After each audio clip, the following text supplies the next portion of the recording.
Hello, my name is Sheila and I would like to welcome you to my podcast All About You. I love listening to podcasts and especially interviews with famous people. However, I think everybody has a story to tell. So I want to interview lots of different people and hear their own stories of places they have been, things they have done, or experiences they have had.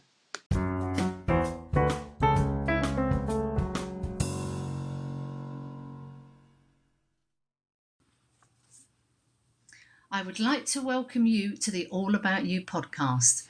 Our first ever guest is my wonderful husband, Pete. So, Pete, would you like to introduce yourself? Hello, everyone. My name's Pete West, and as you've just heard, I'm Sheila's husband.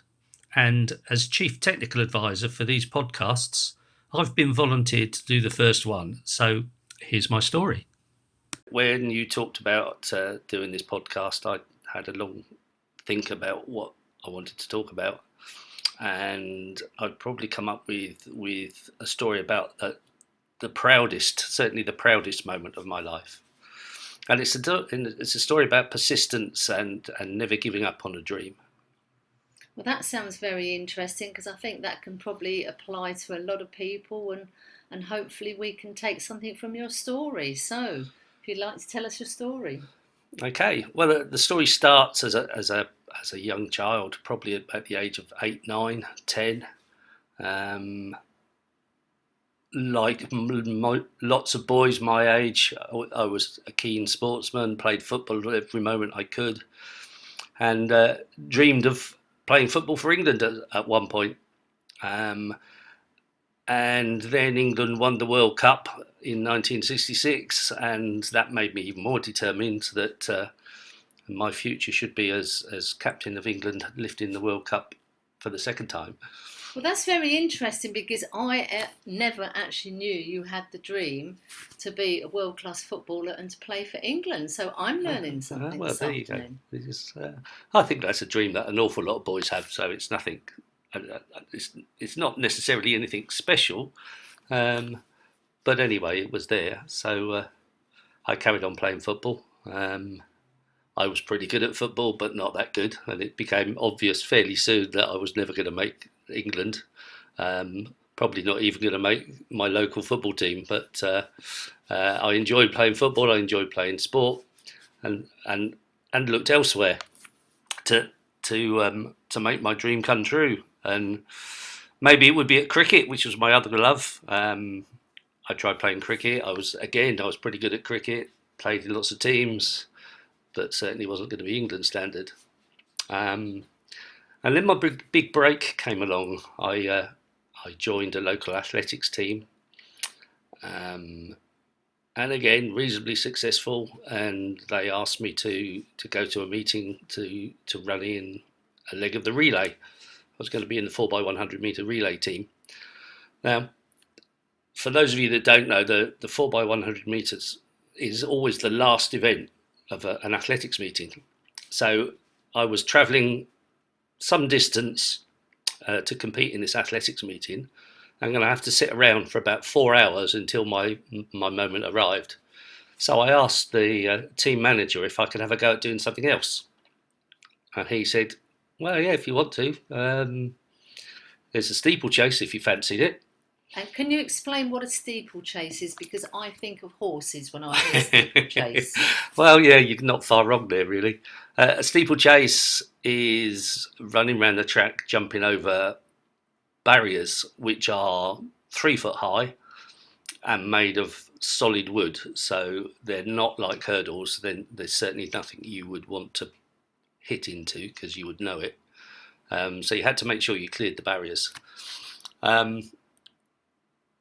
And at that age group, I think I was 14 at the time, it was 1,000 metres, so it was 2.5 laps of the track.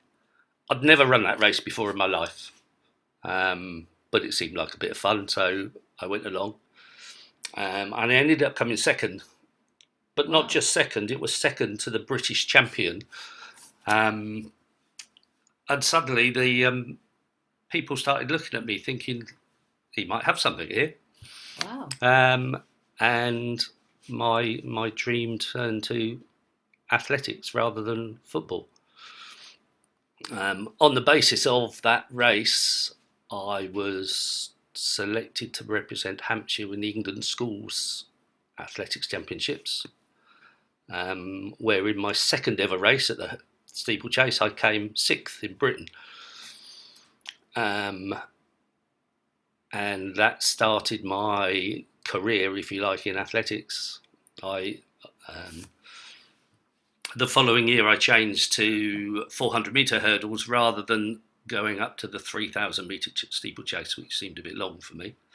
So if we can just recap then, you were due to do a race at an athletics meeting, but because your event was going to be the last and there was a lot of waiting around, you asked somebody, could you have a go at another activity, another sport? They said, yeah, have a go. Came up with steeplechase. You did extremely well at the steeplechase. People then started to take notice of you, and then you started to think, okay, athletics may be more of a possibility than the football and the cricket. That's it. Yeah, it was complete luck. I don't know what made me choose steeplechase, or I can't remember whether that was the only event I was available to me, or whether I chose it. But it obviously suited my abilities at the time. But you see, this is the interesting thing. Is it luck, or was it being in the right place at the right time? I believe a lot of things happen for people in the right place at the right time, the stars aligning. So, well, it certainly started me off anyway. So, yeah, whichever way you want to look at it, it's I was in the right place at the right time. and were your family supportive of you with the Oh athletics yes, route? yeah. My brother was in the team anyway. My parents supported everything I wanted to do, whether it be football, cricket, basketball, athletics, you name it. I did it, and they helped as much as they could. They bought my athletics kit. In those days, spikes were antique affairs, but nevertheless, they paid for my kit. So I was very spikes grateful. are the particular running shoes for doing running in Yes, athletics. yeah. Any serious athlete needs a set of spikes. Okay. So after that moment of glory, I started training properly. I got myself a coach. I trained, as I said. And how old were you now? 15. Okay. 15, 16. Still quite young. Yeah. At 16 is the first age you in those days, it's the first age you were allowed to run the 400 metres, 400-metre hurdles, sorry, because it's such a gruelling event. Younger children were not allowed to partake. So I started training for the 400-metre hurdles. I turned out to be pretty good at it. I got to 4th in the England School Championships the following year, and I was racing against people a year older than me. So the year after that, in theory, I would be the fastest one, because all the people that beat me that year were going to be leaving school. And then I ripped all the ligaments in my ankle, and it put me out of action for 6 months. So how did you feel 6 months after having this really good start to your athletics career and then having this injury? How did you cope with that? It was tough. I trained for 2 years, trained hard, and worked at it, built myself up. I was a member of the under 19 British hurdle squad, so it all looked to be going the right way. And then to get hit by this was a big blow. But being a positive person, you just keep going and you keep hoping. And the following season, I started training again, and it was looking fairly good. But I just lost that edge. Do you think that was down to the 6 month out with the injury? I think it was down to the injury, certainly, because every time I went over a hurdle, in the back of my mind was, will my ankle stand up to this? Um, and it wasn't a major problem, but it doesn't take an awful lot to make the difference between being a top athlete and an average athlete. I mean, I guess as well, having an injury, you've got the physical side of the injury, but as you say, it's that mental. Every time I go over a hurdle, is something going to happen? So I guess it's the physical and the mental sides Yes, coming yeah, together. and looking back on it in later life, with the experience of later life, it was definitely a mental thing. I physically, my ankle was fixed. I was fine. I was capable of running out there, but something in the back of my mind, either the fear of getting injured again, or the thought that I spent 2 years building up to it and it's gone in a couple of seconds. Do I want to go through all that again? So there's two sides to it, and either way, I um, I didn't lose interest in athletics, but I didn't train anywhere near as hard. I started playing other sports with more interest, and gradually faded away from athletics. So that could have been the end of the story. That could indeed have been the end of the story, and this is where the bit about persistence and never giving up comes in. So um, I gave up on the athletics, not consciously giving up, but just did less and less athletics. I got involved in basketball and really enjoyed playing basketball. So that that was a big part of my life. And cricket has always been a big part of my life. So I was playing cricket, I was playing basketball.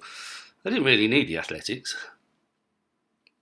And that was how it was. And then I got married, had a family. So as things always do at this time, it was had less and less time for sport, and the dream sort of faded away, really.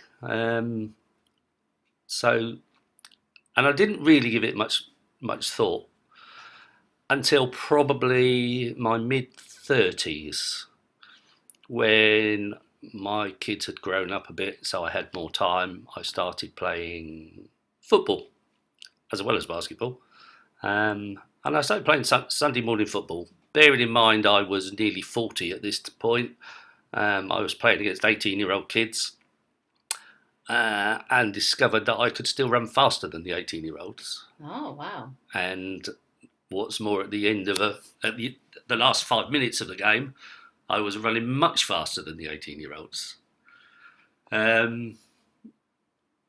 So the thought of athletics came back. So the seed was planted a second time. Yes, thanks to football. Wow. So I started getting involved in an athletics club. I went down to see what was happening and joined in and got the bug again, if you like. I also discovered that there was a thriving veterans athletics scene. Veterans athletics starts at age 40, and I was very close to 40. So my thinking went along the lines of, if I feel pretty good now, and I can beat 18-year-olds now if I train for a couple of years. By the time I'm a vet, who knows? Who knows? So a plan was starting to be formed in your mind. Yes, indeed.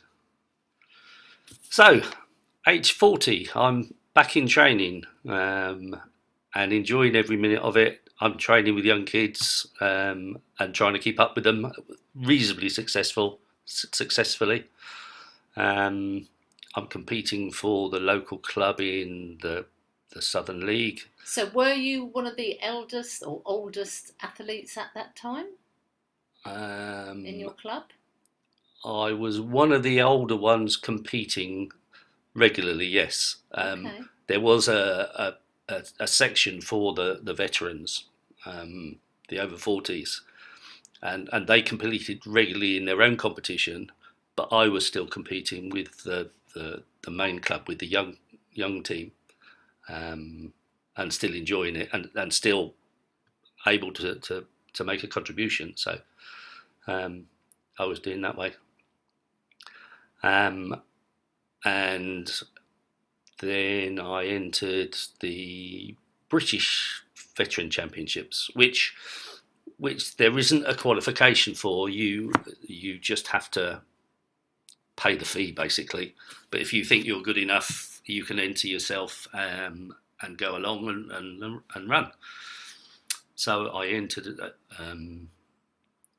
the competition and went to Gateshead to compete in a 3-day event. There were semi-finals and finals for me to get through, and I got through to the final. So once again, I'm back in the frame for being a good level athlete. So the first year I got to the final, I came 6th in the final, which was, that was okay. That was pleasing. The fact that I got to the final was a big bonus. And the championships were held every other year, so I then had to wait another 2 years to compete a second time.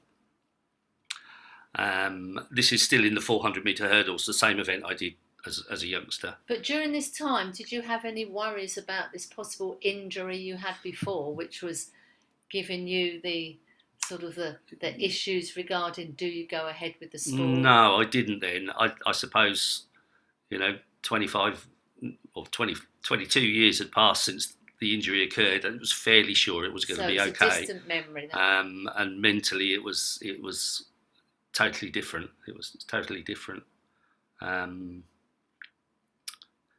So I carried on training without any worries about my ankle. On the subject of injury, though, I did give up playing football and basketball, and have to give up cricket time-wise to be able, football and basketball to make sure I wasn't going to be injured, and cricket time-wise, I didn't have time to play cricket and train at the same time. So at this point, everything is out the window because you're going to focus on one sport, and you're going to go. This is focusing on one sport, which maybe I should have done at 18, but you know what it's like when you're young. You want to do everything, and I still do. So where did we get to? Oh yeah, the second British Championships. I was age 43, and I came 4th in Britain. Just missed out on a medal, which was frustrating, but I was better than I was the previous years, or the previous competition, so was moving in the right direction. And the bonus as well was that the following championships in 2 years' time, I would actually be in a different age category where I would be the youngest person in that age category. So there was a possibility that I might get there. And I carried on. I then trained harder than I've ever trained in my life before. Harder than when I was a teenager. I decided that this was the moment. It was now or never. And I spent all my time training. I gave up going to parties and going out with friends, and put training first. Parties after, but training came first always. And went to where was it? It's Eton, I think, to compete in the British Championships at the new age group of an over 45s age group. And it paid off. I won. I became British champion at the age of 45. Wow. So I was nearly there, British champion, but not actually competing for Britain yet. However, the best bit was to come. That year was also the World Veterans Athletics Championships were being held in Brisbane, and lots of people that I was been running with had entered, and kept telling me I should go for it and should really have a go. And there's lots of things that make it difficult. It's a self-funding exercise. You don't get paid to compete at veteran level. In fact, you have to pay your own way. And the thought of flying out to Australia, staying in Australia, getting time off school to do it was made it a difficult decision. But so many people around me were supportive and encouraging that I eventually decided that yes, I would go. Paid my entrance fee, booked a flight, started training even harder, and with an aim of coming back with a medal.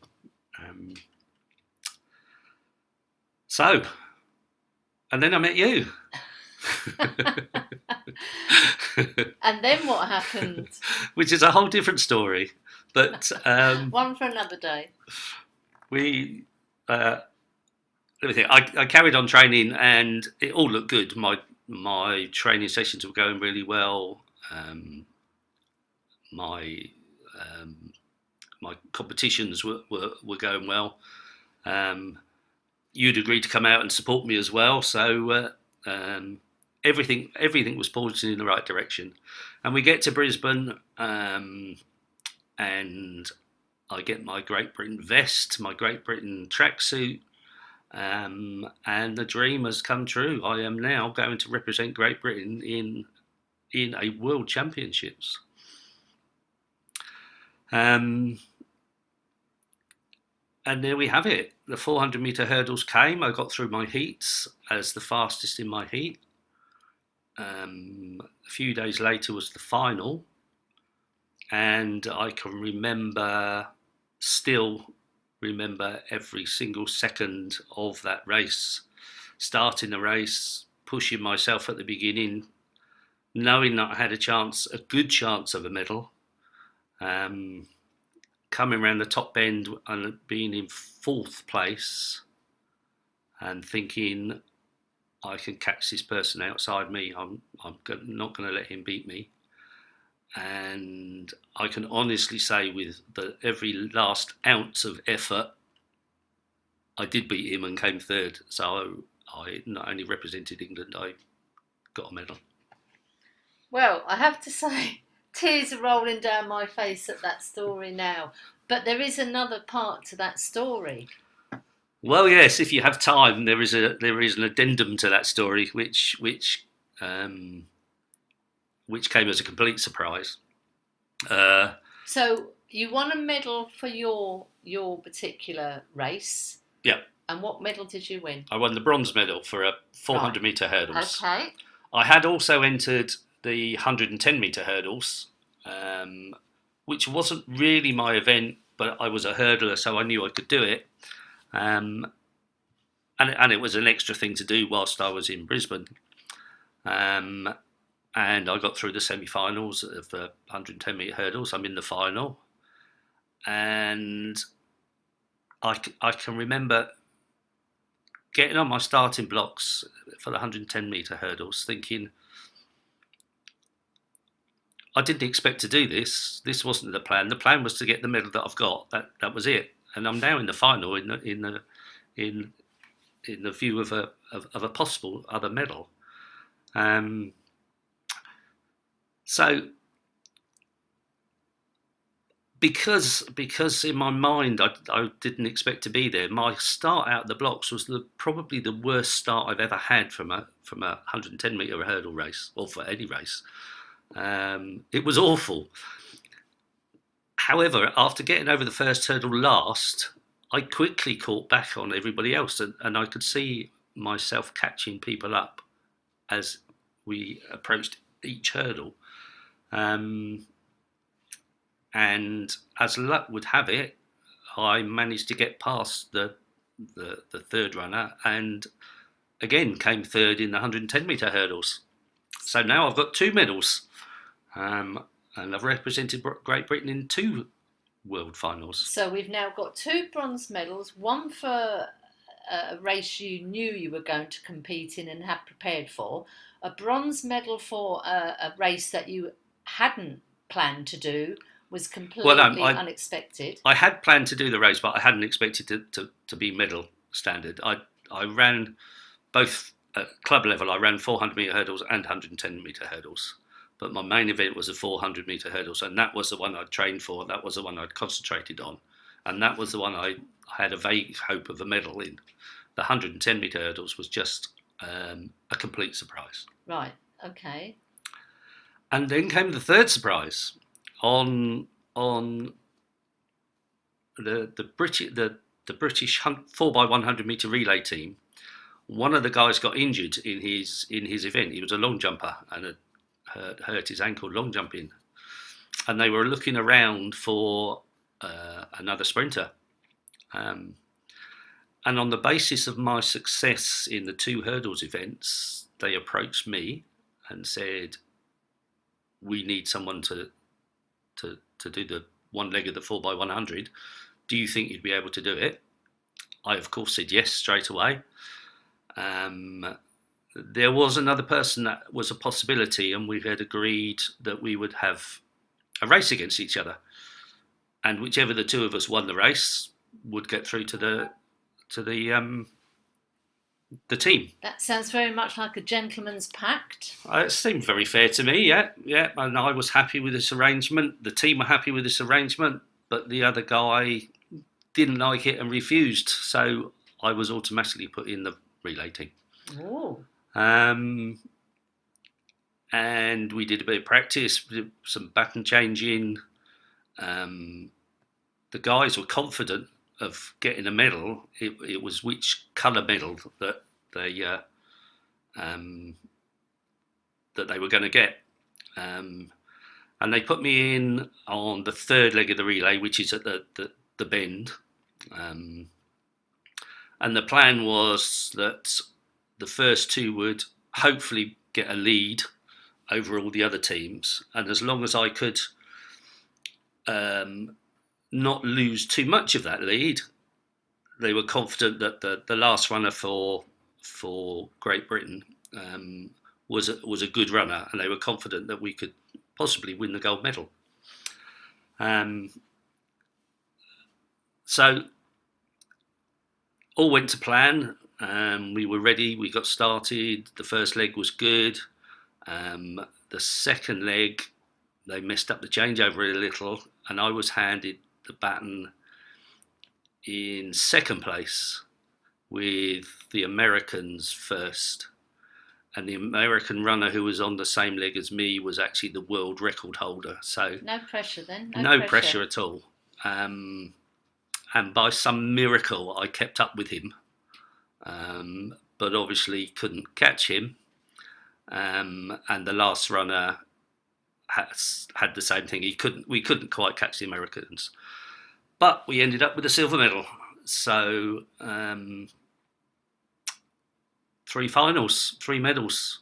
I've achieved my goal, and I'm very happy. Oh my God! Well, what a story! What a story! I feel very emotional having been there, and well, I just can't explain how I felt, but I think the opportunity on getting into the relay race when it wasn't even, on your card to do, and the way it panned out was just amazing. So you came home with 2 bronze and a silver. And yes. The silver was in a race that you weren't even supposed to be involved in. When I booked my flights to Australia, it was with an outside hope of getting a medal, 1 medal. And that was all that was in my mind, was the possibility that I might be good enough to get a medal. To come back with 3 was just out of this world. and I think I was about 8 foot tall for the next 6 months. Certainly, when I got back to school, all the kids at school were jumping all over me. It was just a fabulous feeling, and one I won't ever forget. So where are your medals now? Hanging on the wall in my room. Okay. Well, quite emotional listening back to your story, hearing the story of when you were a child, and what a brilliant story. And that's what this podcast is all about. So I hope everybody has enjoyed listening to Pete's story, and maybe you have a story to tell too. Thank you for listening to my podcast, and I hope you enjoyed the interview. Now, if you have a story to tell, I would love to hear from you. So please email me at www.allaboutyoupodcast.com and let's get your story heard. So thank you for listening to my podcast, and I'll see you next time.